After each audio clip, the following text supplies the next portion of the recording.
ہے علم کا ستارہ حضرت عتیق احمد، گلشن کو جو نکھارا حضرت عتیق احمد۔ السلام علیکم ورحمۃ اللہ وبرکاتہ۔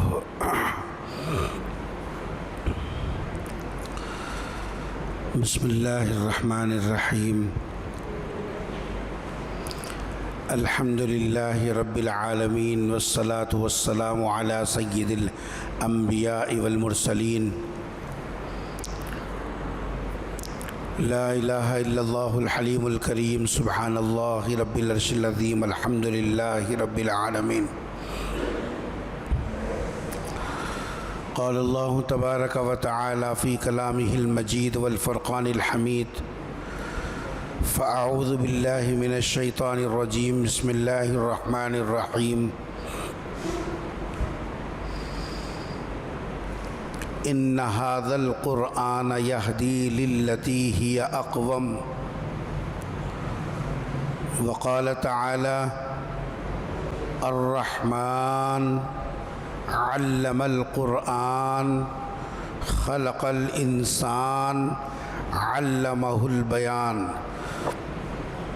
وقال تعالی ونفس وما سواها فألهمها فجورها وتقواها،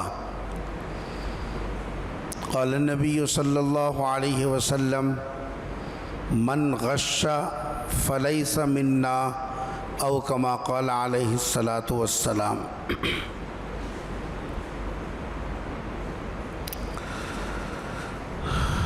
عزیزان گرامی، اللہ تبارک و تعالیٰ نے ساری کائنات کی ہدایت کے لیے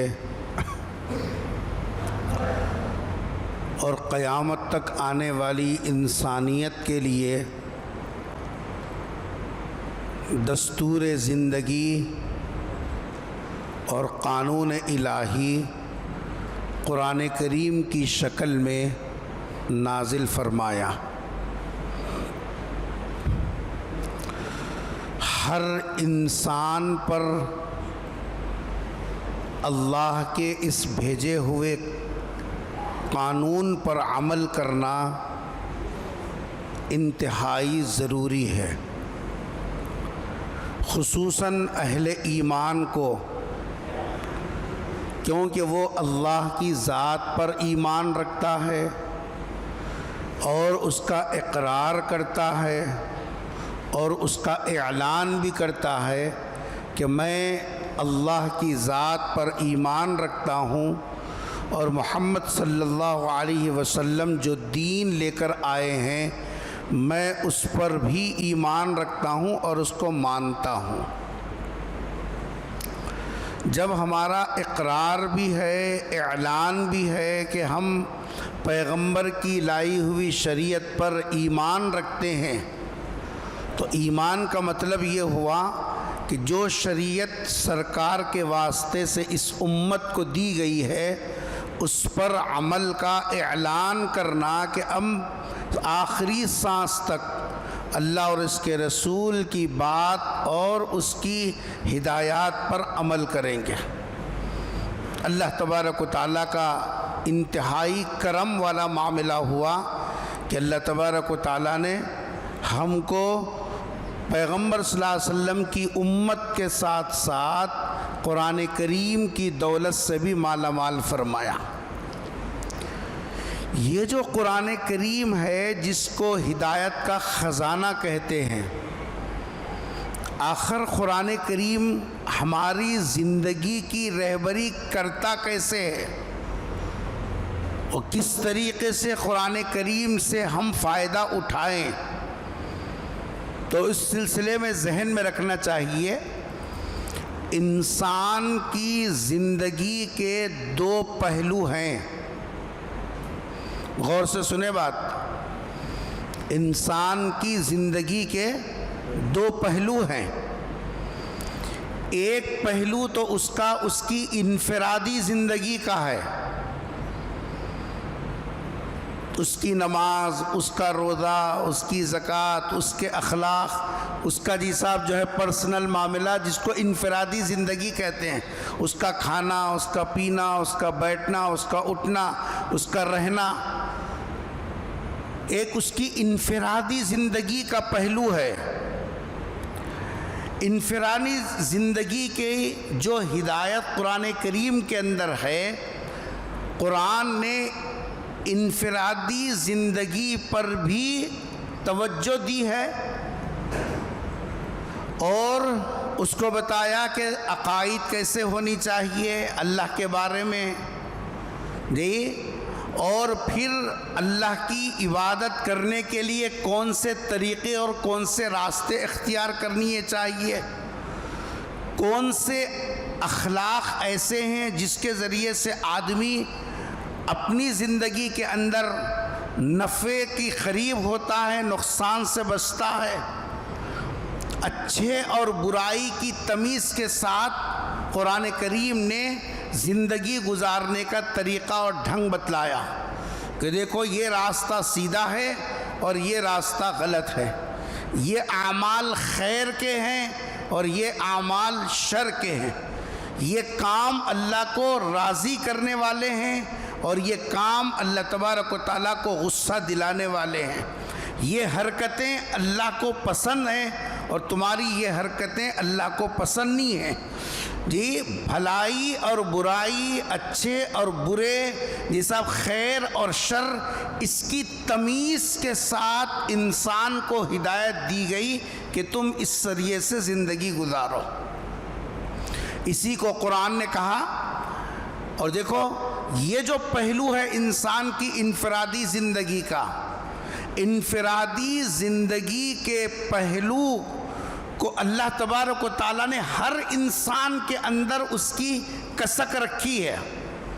دنیا میں کسی بھی آدمی کو آپ پکڑ کے پوچھیں، وہ چاہے اسلام سے قریب ہو یا نہ ہو، بھائی جھوٹ بولنا کیسا ہے؟ دنیا کا کوئی بھی انسان جھوٹ بولنے کو پسند نہیں کرتا، کیونکہ اللہ نے انفرادی زندگی کی جو صفات ہیں وہ خود انسان کی نفس کے اور اس کی حساب فطرت کے اندر رکھ دیا۔ جھوٹ بولنے کو کوئی پسند نہیں کرتا، ہر آدمی بولتا ہے کہ بھائی جھوٹ نہیں بولنا، خود بولتا ہے وہ الگ مسئلہ ہے، لیکن اس کی پسند، اس کی فطرت، اس کا مزاج، اس کی سوچ یہ بول رہی ہے کہ بھئی جھوٹ اچھا کام نہیں ہے، چغلی اچھا کام نہیں ہے، بہتان اچھا کام نہیں ہے، مذاق اڑانا اچھا کام نہیں ہے۔ خود انسان کی طبیعت اس کو پسند نہیں کرتی۔ اللہ تبارک و تعالیٰ نے ہر انسان کی فطرت میں یہ چیز رکھی ہے کہ جس سے اس کی انفرادی زندگی سدھرتی ہے۔ اسی لیے قرآن نے انفرادی زندگی سے متعلق جو احکامات ہیں اس کو کہا معروف، انسان کا جانا پہچانا کام۔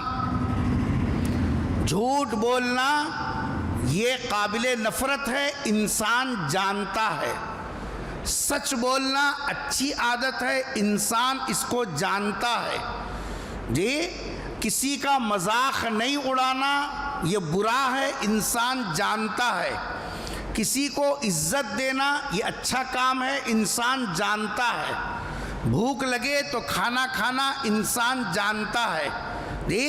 جتنے اچھے کام ہیں اللہ تبارک و تعالیٰ نے انفرادی زندگی سے متعلق جو صفات، جو کام ہیں وہ ہر انسان کی فطرت میں رکھا ہے۔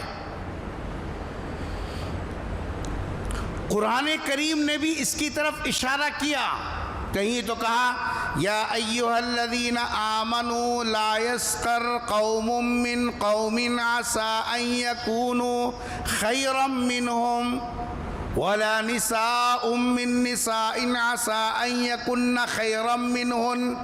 اے ایمان والو، ایک دوسرے کا مذاق مت اڑاؤ، کسی کو ایسے نام سے مت بلاؤ جس سے اس کو چڑ ہوتی یا اس کی بے عزتی ہوتی ہو، کوئی ایسے نام سے مت بلاؤ۔ ہر انسان اللہ تبارک و تعالیٰ کا پیدا کردہ ہے، رنگ کے اعتبار سے، روپ کے اعتبار سے، اعضاء کی سلامتی کے اعتبار سے، صحت کے اعتبار سے اللہ کو جیسا پسند ہے اللہ تبارک و تعالیٰ نے اس کو ویسے پیدا کیا۔ ہم سے پوچھ کے، دنیا والوں سے پوچھ کے نہیں بنایا اللہ نے کسی کو، اس لیے ہم کو کیا حق ہے کسی کے بارے میں جیسا مذاق اڑانے کا، کسی کو گری ہوئی نظر سے دیکھنے کا، کسی کو جیسا جو ہے اس کی رنگت کی بنیاد پر عار دلانے کا، کس کو کیا حق ہے؟ اس لیے انفرادی زندگی سے متعلق بھی قرآن کریم ہدایات دیتا، لیکن اصل قرآن کریم نے جس کے اوپر فوکس کیا، جس کی طرف توجہ دلائی، جس کو ہدایت کا خزانہ بتایا، وہ ہے ہماری اجتماعی زندگی۔ قرآن کریم نے اس کے اوپر بہت زیادہ زور دیا۔ ہدایت کے جتنے جی صاحب آپ شعبے دیکھیں گے، قرآن کریم کو کھول کر پڑھیں گے، انسان اجتماعی زندگی میں ہی بے اعتدالی کا شکار ہوتا ہے۔ اپنے بارے میں تو ہر آدمی اچھا سوچتا ہے، اپنے بارے میں تو ہر چیز اپنی اچھی پسند کرتا ہے، تو انفرادی زندگی کے بارے میں زیادہ فوکس نہیں۔ قرآن نے جس کے اوپر زیادہ زور دیا، جس کے اوپر زیادہ جیسا توجہ دی، وہ ہے ہماری اجتماعی زندگی۔ انسان پھسلتا ہے اجتماعی زندگی میں، انسان جیسا حق تلفیاں کرتا ہے اجتماعی زندگی میں، انسان بے اعتدالی کا شکار ہوتا ہے اجتماعی زندگی میں۔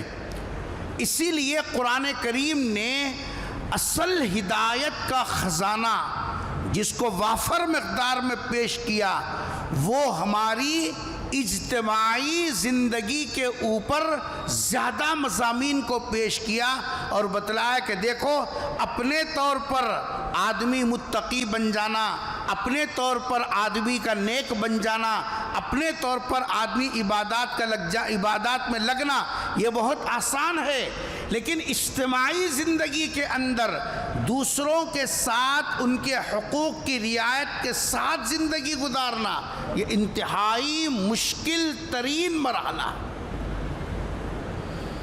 نمازوں کے باوجود، عبادتوں کے باوجود، ظاہری رکھ رکھاؤ کے باوجود آدمی کا قدم پھسلتا ہے تو اپنے بارے میں کم پھسلتا ہے، بلکہ دوسروں کے بارے میں آدمی کا قدم زیادہ اور جلدی پھسلتا ہے۔ ہماری توجہ قرآن کریم کے ان مضامین کی طرف نہیں ہے۔ ہم کیا کر رہے ہیں؟ نازلہ قرآن پڑھا لیے، ہدیہ کر کے دعوت کرے، ان کو پھولا پنا لیا، خوش ہو گیا، قرآن کا حق ادا ہو گیا۔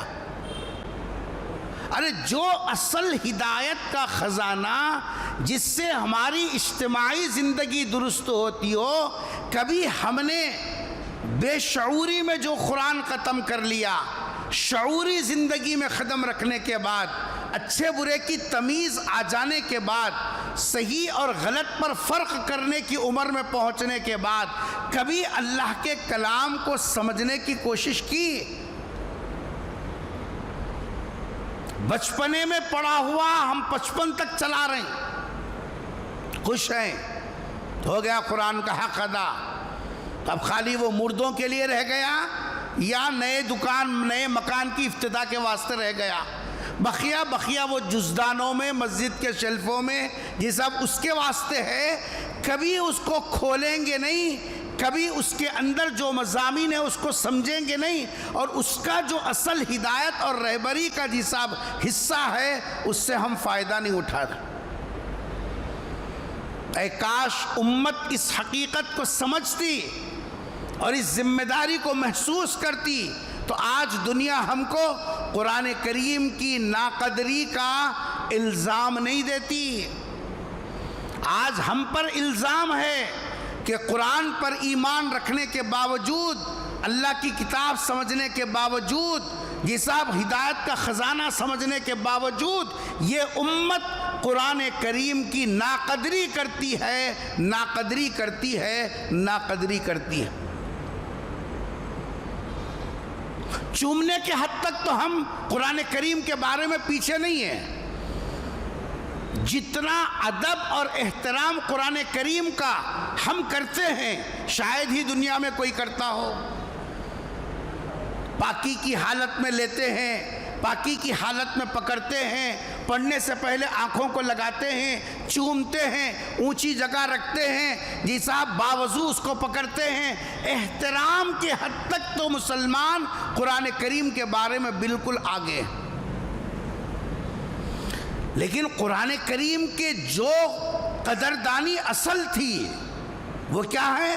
قرآن کریم کے مضامین کو اجتماعی زندگی کی اصلاح میں اس نے جو رہبری کی اس کو سمجھنا، اس کے مطابق ہماری اپنی عملی زندگی کو چلانا، یہ جتنا انتہائی مشکل کام ہے یہ سب اتنی ناقدری ہمارے سے ہو رہی ہے۔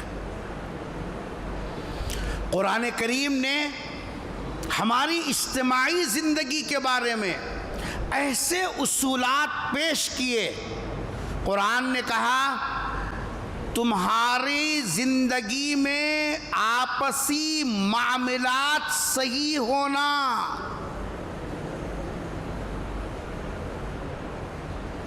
سن رہے ہیں کیا ہے؟ ہاں، خالی سجدہ اچھا ہونا نہیں، سجدے کے اچھے ہونے کے ساتھ ساتھ معاملہ صحیح ہونا، ایک دوسرے کے ساتھ، اولاد کا ماں باپ کے ساتھ، ماں باپ کا اولاد کے ساتھ معاملہ کھرا کھرا، شوہر کا بیوی کے ساتھ، بیوی کا شوہر کے ساتھ معاملہ کھرا کھرا، گراہک کا جی صاحب جو ہے سیٹ کے ساتھ، سیٹ کا گراہک کے ساتھ معاملہ کھرا کھرا، پڑوس کا پڑوس کے ساتھ، بھائی کا بھائی کے ساتھ، یہ سب بھائیوں کا بہنوں کے ساتھ معاملہ کھرا کھرا ہونا۔ یہ سجدوں کے اندر تمہاری جتنی فکر ہے ان فکروں کو جلا اس وقت میں ملے گی جبکہ ہمارے معاملے صاف ہوں۔ معاملے لپو ڈپی کے ہیں اور یہاں سجدہ لمبے سے لمبا سجدہ کر رہا ہے اور یہ سمجھ رہا کہ اس سے جنت الفردوس مل جائے گی، نبی کی سفارش مل جائے گی، سرکار کے ہاتھ سے جام کوثر مل جائے گا۔ معاملات میں اگر کھراپن نہیں رہا تو ہماری قرآن کریم نے جس پر فوکس کیا اور ہماری اجتماعی زندگی کو سدھارنے کی یہ سب ہدایات دی، ہم نے اس کو لپٹ کے بازو رکھ دیا۔ کوئی بتاتا بھی ہے تو سنتے بھی نہیں۔ ہاں، بتانے والے کے پیچھے ہاتھ دھو کے پڑ جاتے ہیں، کیونکہ ہم یہ چاہتے ہیں ہم ظاہری طور پر مسلمان بن کر رہے ہیں، ہم جو چاہے کریں، کوئی ہمارے کو ٹوکنا نہیں، کوئی ہمارے کو بولنا نہیں۔ نتیجہ یہ ہے قرآن کریم برکت کی کتاب بنا کر رکھ دیا گیا، جبکہ یہ قرآن کو سمجھتے اور قرآن کریم نے جو ہدایتیں ہماری عملی زندگی میں معاملات کے اعتبار سے، معاشرت کے اعتبار سے، اخلاقیات کے اعتبار سے جو ہدایتیں دی، ان ہدایات پر ہم عمل کرتے، جیسا ہماری زندگی پرسکون گزرتی، لڑائی جھگڑے نفرت، آپس میں ایک دوسرے سے بھید بھاؤ، یہ سب کی چیزیں ختم ہو جاتی، دل صاف آئینے کے طریقے سے ہوتا۔ لیکن آج کہاں ہے ہماری عملی زندگی؟ ہماری زندگیاں قرآن کریم کی ہدایات سے بالکل خالی نظر آتی ہے۔ ہم نے یہ سمجھا کہ بس تہجد کا اہتمام کرو 12 خون معاف ہو گئے، ہم نے سمجھا کہ 10 تسبیح پڑھ لو 12 خون معاف ہو گئے۔ جو چیز اجتماعی زندگی سے تعلق رکھتی ہے اس کے سلسلے میں ہمارے پاس احساس نام کی چیز ہی نہیں ہے۔ قرآن نے کیا کہا؟ جب کوئی شوہر بنا، اللہ تبارک و تعالیٰ نے اس کا جوڑا دیا، شوہر بنا، وَآتُوهُمْ صَدُقَاتُهُنَّ نِحْلًا، بیویوں کو مہر خوشی خوشی ادا کرو، وَآتُوهُمْ صَدُقَاتِهِنَّ نِحْلًا، کہ تم اپنی بیویوں کو مہر کیسا دینا؟ قاضی کے سامنے بیٹھ کو لڑنا، مہر کیسا دینا؟ لے دلندر رکھ لے، مہر کیسا دینا؟ جیسا اٹھا کو مٹھی ڈالنا، مہر ایسا دینا۔ ایک تو پہلی چیز مہر دینے کی حساب جو ہے ترغیب اللہ کی طرف سے ہے، یہ کوئی قاضی کا بنایا ہوا قانون، لوگوں کا طے ہوا قانون، سماجی خاندانی جیسا طور طریقہ نہیں ہے ہمارے زمانے سے چلتا ہوا آ رہا بولنے کے واسطے۔ مہر اللہ کی طرف سے حکم ہے کہ جب تمہارا جوڑا میں نے دے دیا، اب تمہاری ذمہ داری ہے مہر خوش دلی کے ساتھ دو۔ سچی بولو، اگر ہم پورے انصاف کے ساتھ مہر کی ادائیگی کے بارے میں اگر ہم تجزیہ کریں، کتنے کے تو وہ نکلتے جو اب تک ادھار چل رہا، کتنے کے تو وہ نکلتے جو ادھار چل رہا، اور کتنے وہ نکلتے جو بن مٹھی دے کے وہاں کو برابر کر دیے۔ ہاں، ڈنڈی مارنے کے بڑے ماہر ہیں مل صاحب، میاں بھائی اگر ڈنڈی نہیں مارا تو پھر کون ماریں گا؟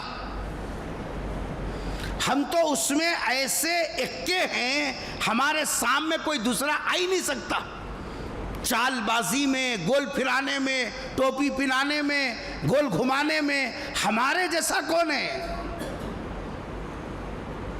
بن مٹھی گول پھرا دیا بیوی کو، اور کچھ تو وہ ہے کہ دیں گے، کہاں جا رہی، بھاگ کو جا رہی کیا؟ اب شعور جاگا مسلمانوں کا، اب نقد دینے کا، وہ نقد دیے بھی تو وہ حق والی کو حق نہیں پہنچ رہا، بابا گوشت والے کو دے دینا، ڈیرے والے کو دے دینا، ختم۔ لگا ایسو سو کس کا؟ اماں گھر سے 3 تولے لگ گئی، 2 لاری سامانہ دی، ابھی کیا پوچھنے کابل کو اس کے اندر وانک برابر کر دے رہے، تسبیح گھما رہے، سبحان اللہ، الحمدللہ، لا الہ الا اللہ، اللہ اکبر، مست ہے۔ حضرت تھانوی مہر کی ادائیگی کی فکر کیسی ہونا دیکھو، ہمارے معاملات، بازار والا گلہ پکڑ کو پوچھا تو کوئی مسئلہ نہیں ہے جی، کیونکہ باہر والے سے ہم بہت زیادہ ڈرتے ہیں۔ فرض کر لو ہم کسی سے قرضہ لے لیے، ایک ٹائم کم کھائیں گے، ادھر سے ادھر سے صدریں گے، اس کے پیسے اس کو دے دیں گے، مسلمانہ لے کو دیتے نہیں، اتنی تو بات طے ہے، دے دیں گے، کیونکہ باہر کی زندگی، مارکیٹ میں نام خراب ہوتا، باہر والا گلہ پکڑتا بول کو دے دیے، وہ دینا کمال نہیں ہے، وہ دینا کمال نہیں ہے، کمال ہے گھر والی گلہ پکڑتی، جی بولو نا جی، وہ بیٹھی گھر والی گلہ پکڑتی نہیں پکڑتی، اس کا حق دینا تمہاری مردانگی کی علامت ہے،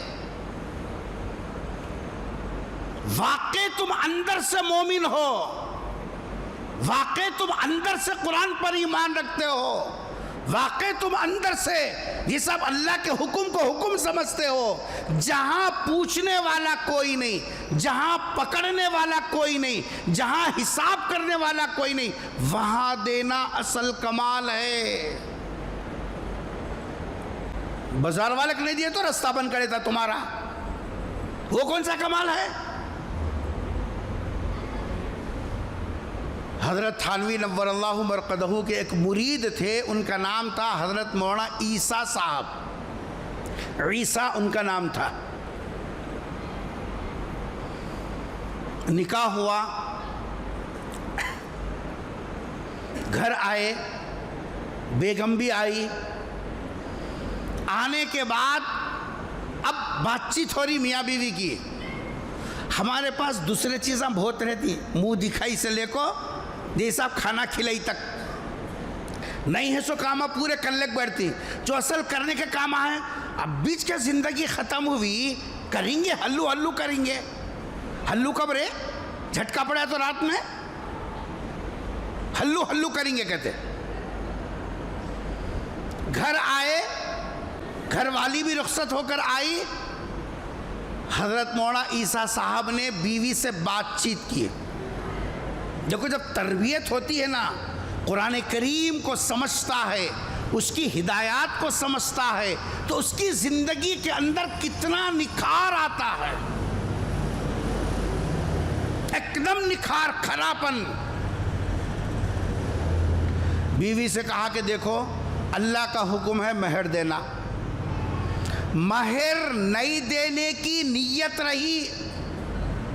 اردو سمجھ میں آئی کیا بولا ہوں؟ مہر نہیں دینے کی. دینا کس کو ہے جی؟ خادی کے صاحب میں بولتے ہیں نا, دینا کس کو ہے لکھو. اگر مہر نہیں دینے کی نیت ہے تو بیوی سے ملنا زنا ہے, زنا. دینا کس کو ہے کہتے ہیں, مسجد میں بیٹھ کو قاضی کے سامنے پورے لوگوں کے سامنے بولے دینا کس کو ہے. تو اب یہ ملاپ کیا ہو گیا؟ زنا ہوا, زنا. دینے کی نیت ہے, دیر درست دے سکتا ہے. بیوی سے کہا کہ دیکھو مہر دیے تو تم میری زندگی میں آ سکتے ہو, میرے پاس مہر دینے کیا بھی نہیں ہے, اب کیا کرنا بولو. کب تو بیگم کے ساتھ بات کری اس کے اوپر, یہاں مسجد میں آ کے جانماز پہ یوں رگڑ, کالا دھبا پڑ گیا تو تہجد گزار سمجھ کو لوگ سمجھتے ہیں بہت بڑا متقی پرہیزگار اللہ والا پہنچا ہوا ہے. بلکہ یہاں تسبیح گھمانا آسان ہے مل صاحب. بیوی کے ساتھ کبھی اس کے حق کے بارے میں بھی بات کیا.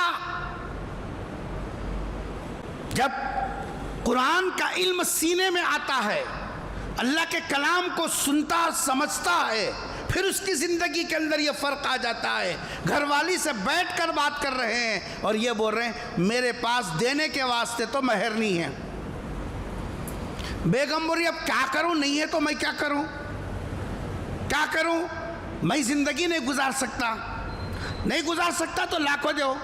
کہنے کہ میرے پاس کچھ نہیں ہے. پھر کچھ نہیں ہے تو شادی کیوں کرے بھائی.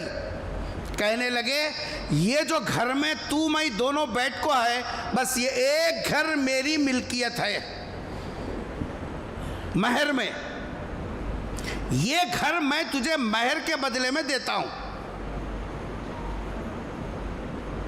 بیگم تو 5 انگلیاں گھی میں ہو گئے اس کے. تو بولے خوشی کی بات ہے, پیسے دیتے تو تھوڑے ملتے تھے, گھر کی مالیت تو مہر سے کئی زیادہ ہے.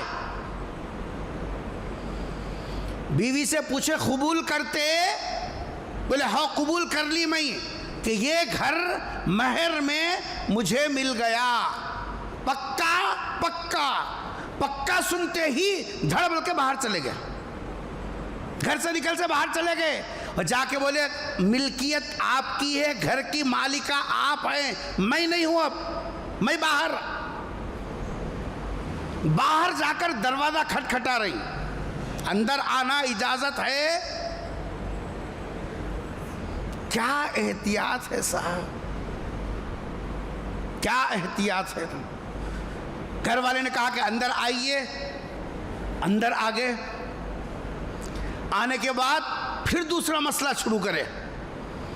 کر لیے سو مرد کے اوپر اللہ کی طرف سے, شریعت کی طرف سے 3 ذمہ داریاں ہیں بیوی کے.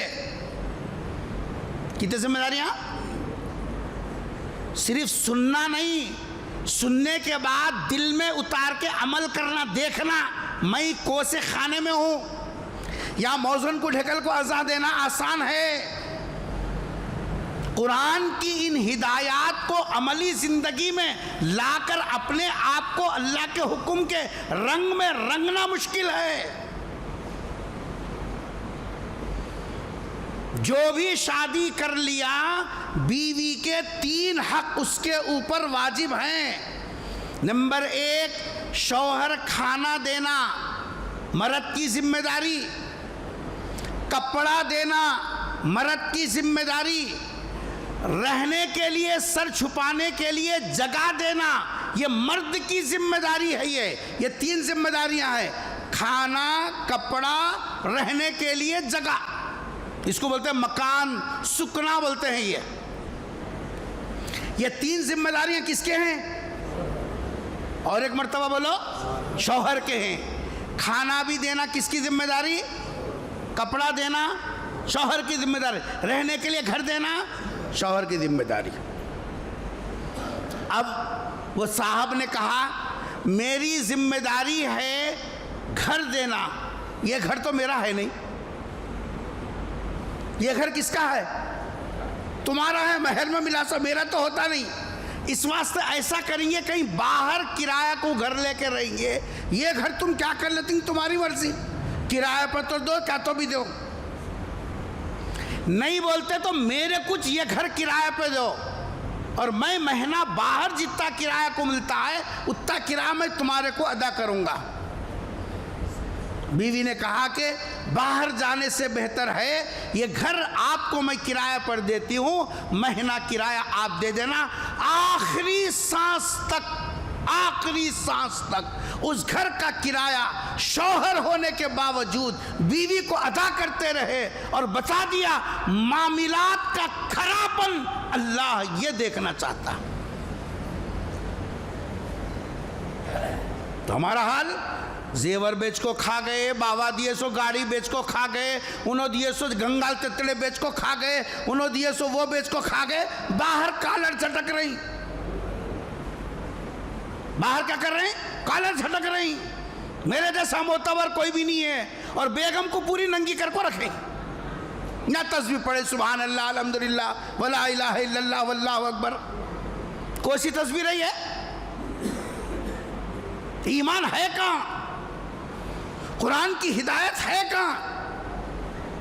قسم لے کے پوچھو، آج ہم نے کبھی اپنی بیویوں کو ان سے خدمت لینا تو ہم نے حق سمجھا.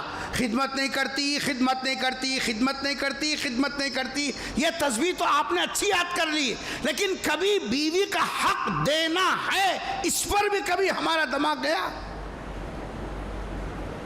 قربان جائیے پیغمبر صلی اللہ علیہ وسلم پر کہ آپ صلی اللہ علیہ وسلم گھر والی کا اتنا خیال کرتے تھے، اتنا خیال کرتے تھے، رات میں جب اٹھتے انتہائی خاموشی کے ساتھ، آہستگی کے ساتھ، تاکہ گھر والی کی نیند خراب نہ ہو. قام رویدہ وفتح الباب رویدہ، آپ بستر سے اٹھے تو انتہائی آہستہ، آپ نے دروازہ کھولا تو انتہائی آہستہ،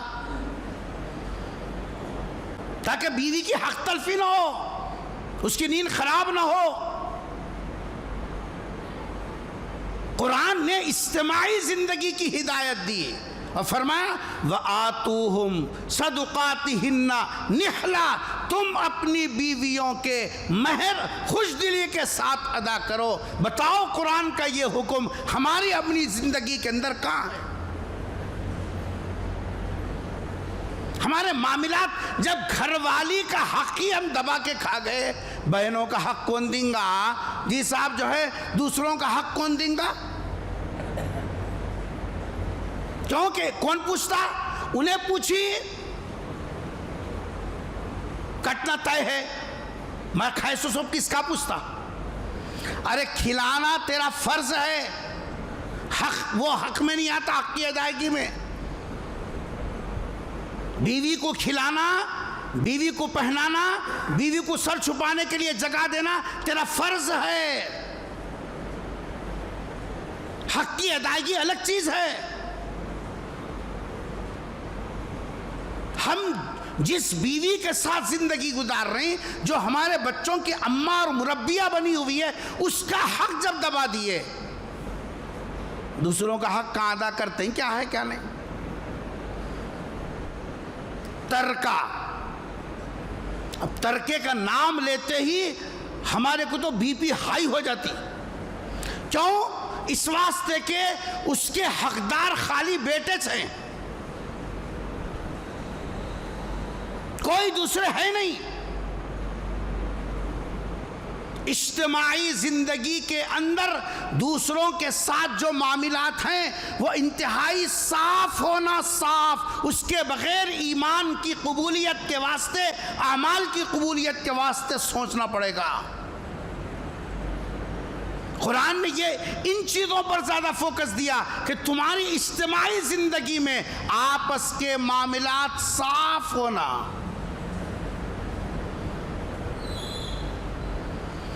چار بھائیاں ہیں، ایک بھائی مر گیا، اس کی بیوہ ہے، اس کے بچے ہیں. جی اب ظاہر بات ہے کہ بھائی مرنے کے بعد بھاوج کو کون پوچھتا جی؟ بلکہ اس کو دینا ہے سو پیسے بھی دبا لیتے ہیں، انہیں روتے رہے سو دیکھ کو کاغذاں پر دستخطہ کرا لیتے ہیں. ہاں مسجد کی صدارت کرنا ہے نا، اللہ معاف کر دینے والا ہے، صدارت کرے تو سب معاف کر دینے والا ہے. بہنوں کا دبا کے کھاؤ کیا تو بھی کرو. بہن پوچھتی کیا؟ جب باوا کے ترکے کی تقسیم کا نمبر آیا، 3 بھائیاں بانٹ لیے. انہیں کہاں جانا؟ انہیں کہاں جانا؟ بیوہ تھی نا، خیال کرنا نہیں کرنا، تینوں بانٹ لیے. آ کے پوچھی میرے کو تو کچھ تو بھی دینا تھا، میری زندگی کیسا گزر رہی کی، بچے ہیں، جا کو وہاں خبر ہے، خبر وقت نے جا کو رو، انہوں دیتی، ہمارے کیا معلوم. پلو گھماتے نا جی، انہوں پلو ڈال لیتے ہیں، ہاتھا میں گلوزاں پہن لیتے ہیں، پکے حوروں کے سردار انہوں سے. خیال نہیں دوسروں کا حق دباتے وقت میں. اسلامی زندگی بولے کس کو؟ ترکے کے اندر اخلاق سے بھی گرا ہوا جواب تھا. یہ تو جواب کیسا تھا؟ جا کو خبر والے سے منگلو بولتے ہیں. گھر کی بہو تھی نا وہ بھی. سسرے کے ترکے میں جب 4 بیٹے ہیں، جیسا چاروں کا حق ہوتا، تینوں بھائیاں مار لیے، دبا لیے، تقسیم کر لیے. یہ بیوہ کو کون دینا؟ اس کے بچوں کو کون پوچھ کے دیکھنا؟ کوئی خیال ہی نہیں ہے. اور سمجھ رہے ہیں پہلی صف میں موزن کو ڈھکل کے کھڑے ہو جاؤ، نماز پڑھو جی صاحب، بس سب 12 خون معاف ہو گئے. قرآن کریم نے اجتماعی زندگی، آپسی معاملات، اس کی صفائی صاف طور پر کہا. جب تک معاملے صاف نہیں تمہاری عبادتیں قابل قبول نہیں. ہم نے قرآن کو پڑھا کہاں؟ قرآن نے کیا کہا؟ یا ایھا الذین آمنوا، اے ایمان والو، لا تاکلوا اموالکم بینکم بالباطل، آپس میں ایک دوسرے کے پیسے غلط طریقے سے مت کھاؤ. جس کا حق تھا تم نے دبا کر آپس میں تقسیم کر لیا، نہ حق کھائے تم اس کا پیسہ. اور یاد رکھنا اللہ کا نظام بڑا عجیب ہے. اللہ کا نظام بڑا عجیب ہے. اگر تم نے وہ پیسہ اپنی اولاد کو کھلایا، اپنے گھر میں لایا، خود استعمال کیا، دوسروں کا حق دبا کر، پیسہ تو آئے گا، آفتیں بھی آئیں گی. پیسہ آئے گا، بیماریاں آئیں گی. پیسہ آئے گا، اولاد نافرمان ہوگی. پیسہ آئے گا، مسائل اور مصائب بڑھیں گے. دیکھو کتنے لوگ ہیں جو دوسروں کا حق مار کے لاتے ہیں. اللہ تبارک و تعالیٰ ان کی زندگی سے سکون کو نکال دیا. مارے مارے پھر رہے ہیں، عاملوں کی چکر میں پھر رہے ہیں، وہ یہ کر رہے ہیں، وہ کر رہے ہیں. تم کتنا بھی کرو اس رب کی نظر سے بچ نہیں سکتے. جب تم نے دوسروں کا حق دبایا، وہ انصاف کرنے والا ہے، وہ جانتا ہے ایک کا نوالا چھین کر تم نے کھایا ہے، تمہاری زندگی بھی سکون سے نہیں رہے گی.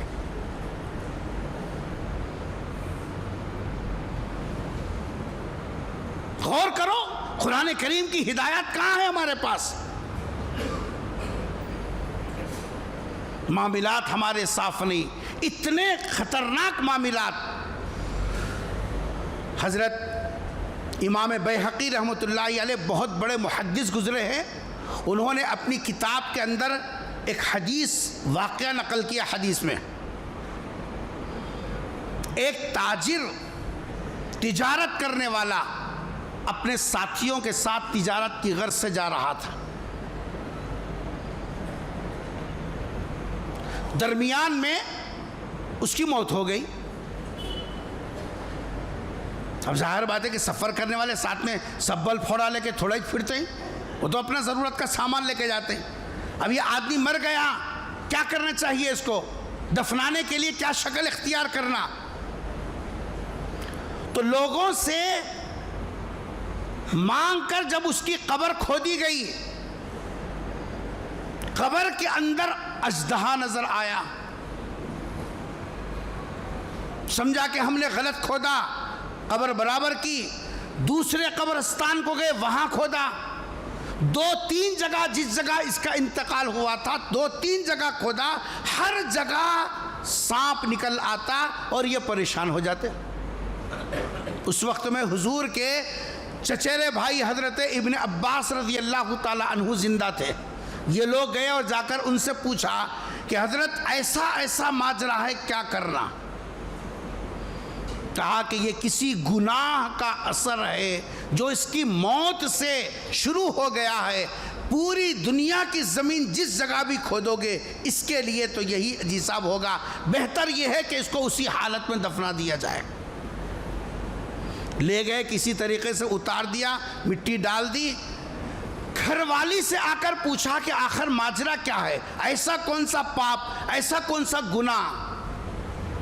کیا جواب دیا صاحب؟ کہا کہ کرتا تو بزنس تھا، سامان بیچتا تھا، لیکن وہ سامان میں دوسری چیزیں ملا کر، بھوسا اور کچی چیزیں ملا کر جیسا تول برابر کرتا تھا، ملاوٹ کا سامان بیچتا تھا۔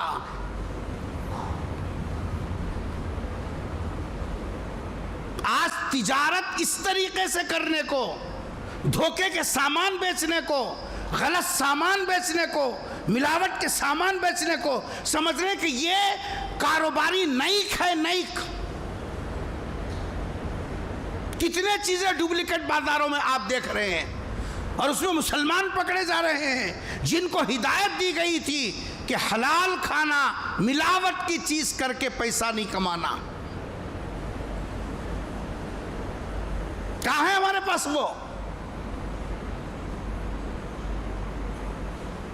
ہمارے اندر امانت داری ختم، معاملات، دوسروں کا پیسہ غلط طریقے سے تم کھاؤ، پھر تمہاری خبر کیسے پھولوں کی سیج بنے گی، کیسے تمہارا استقبال ہوگا، کیسے ہماری آخرت درست ہوگی، جس کی ایک نہیں 4 جگہ خبر کھو دی گئی، چاروں جگہ سانپ نکل رہا ہے۔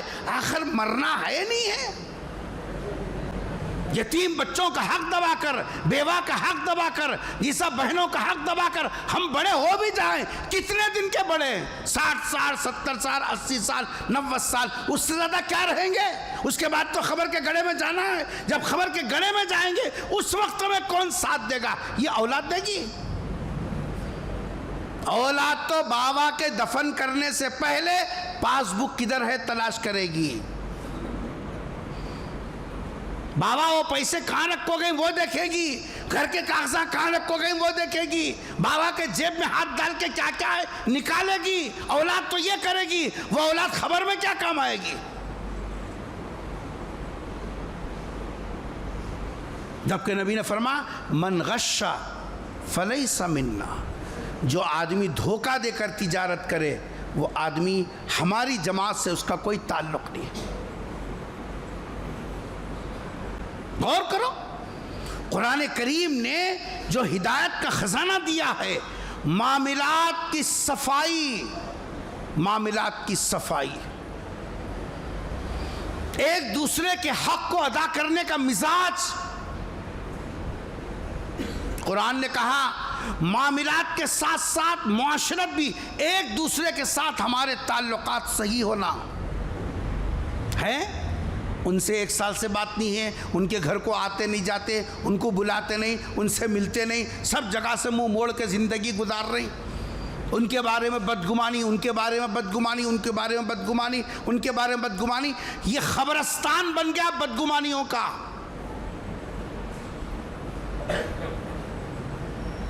یہ بدگمانیوں کا بوجھ لے کر جی رہے ہم لوگ. یہ حسن معاشرت ہے. ایک دوسرے کے ساتھ اچھا گمان رکھنے کے بجائے ایک دوسرے کے ساتھ بدگمانی بدگمانی بدگمانی. احساس تک نہیں ہے کہ ہم لوگوں کو کہ ہم دوسروں کے بارے میں غلط سوچنا یہ حد درجہ جیسا گناہ کا کام ہے. نبی نے فرمایا ظن المؤمنین خیرا، ایمان والے کے ساتھ اچھا گمان رکھو. ایمان والے کے ساتھ اچھا گمان رکھو. ہم اچھا گمان رکھیں گے وہ ہمارے لیے نیکی کا ذریعہ بنے گا. ہم دوسروں کے بارے میں غلط سوچیں گے، ہو سکتا ہے کہ وہ نہ ہو اور تم نے سمجھ لیا اپنی جگہ. سرکار دو جہاں صلی اللہ علیہ وسلم جب دنیا سے پردہ فرما گئے، ہر صحابی غم میں تھا. اور سب سے زیادہ غم تو خلفائے راشدین میں جی صاحب جو ہے ان کو تھا، اس واسطے کہ یہ سرکار کے قریب زمانے سے رہے. اور حضرت عثمان غنی رضی اللہ تعالیٰ عنہ جو سرکار کے دوہرے داماد تھے، انتہائی صدمے کے اندر آ گئے. کون آ رہا، کون جا رہا، کیا کر رہا، کچھ بھی ہوش نہیں. ایک دن بیٹھے سوچ میں غرق ہیں، حضرت عمر رضی اللہ تعالیٰ عنہ کا ادھر سے گزر ہوا. حضرت عمر نے سلام کیا اور آگے بڑھ گئے. سلام کے بعد جواب دینا واجب ہے. جواب کو جواب اسی لیے کہتے ہیں کہ وہ واجب ہوتا ہے. سلام کیا، چلے گئے، لیکن حضرت عثمان تو صدمے میں تھے، ان کے کان تک آواز پڑی نہیں، غور بھی نہیں کیا، ویسے بیٹھے رہے. حضرت عمر رضی اللہ تعالیٰ آگے قدم بڑھا کے سوچے کیا بات ہے، میں سلام کیا لیکن جواب نہیں ملا. عرب میں سلام کا جواب نہیں دینا سمجھا جاتا تھا کہ آدمی ناراض ہے. سرکار بھی جب کسی صحابی سے ناراض ہوتے، سلام کرتے تو ادھر منہ پھیر لیتے، یہ علامت ہوتی ناراضگی کی. جواب دیتے اندر اندر، لیکن سامنے والے کو احساس دلاتے تمہارے کسی عمل سے ہم ناراض ہیں. بس اتنا کافی ہے اظہار ناراضگی کے لیے. اماں بہن کا گننا ضروری نہیں ہے. حضرت عمر آگے نکل گئے، جا کر حضرت ابو بکر رضی اللہ تعالیٰ عنہ سے ذکر کیا، کیا غلطی ہو گئی میرے سے کہ میں عثمان کو سلام کیا مگر جواب نہیں ملا، کہیں میرے بارے میں غلط سوچ رہے ہیں کیا. اب آدمی کے خیالات جو ہے جتنا ذہن چلتے رہتا اتنے خیالات آتے رہتے. میں کیا کرا، بلکہ میرے سے کیا غلطی ہو گئی، سلام کا جواب تو بھی دینا تھا نا. یہ سب شیطان تو موقع کی طاق میں رہتا، کب گھسوں پوری ریل کھول دیتا، ختم. حضرت ابو بکر رضی اللہ تعالیٰ نے فوراً ہاتھ پکڑا اور کہا کہ چلو بدگمان نہیں ہونا، چلو جا کے حضرت عثمان سے پوچھیں گے کہ عمر کے سلام کا جواب کیوں نہیں دیے. حضرت ابو بکر ہاتھ پکڑے، حضرت ابو بکر عمر دونوں مل کر حضرت عثمان غنی رضی اللہ تعالیٰ عنہ کے پاس آئے. جب دونوں آئے ہیں تو ایک دم سلام کیا، جواب دیا، بیٹھے. حضرت ابو بکر رضی اللہ تعالیٰ عنہ نے پوچھا کیا بات ہے، عمر نے سلام کیا تم نے جواب نہیں دیا، کیا بات ہے. حضرت عثمان غنی رضی اللہ تعالیٰ کا حاشا وکلا، سلام بھی کرے دو. میں تو سوچ میں غرق تھا، مجھے احساس تک نہیں ہوا کہ تم بازو سے گزرے ہو. واللہ میں نے آپ کا سلام سنا ہوتا ضرور جواب دیتا. میں نے آپ کا سلام سنا نہیں بلکہ آپ گزرے وہ بھی احساس نہیں ہوا.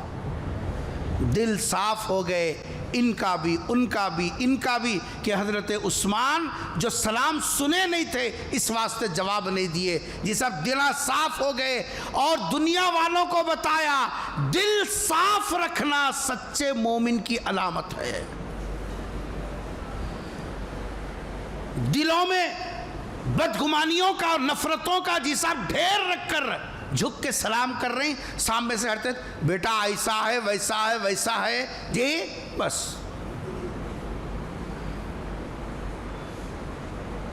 کہاں ہے ہمارے اندر حسن معاشرت؟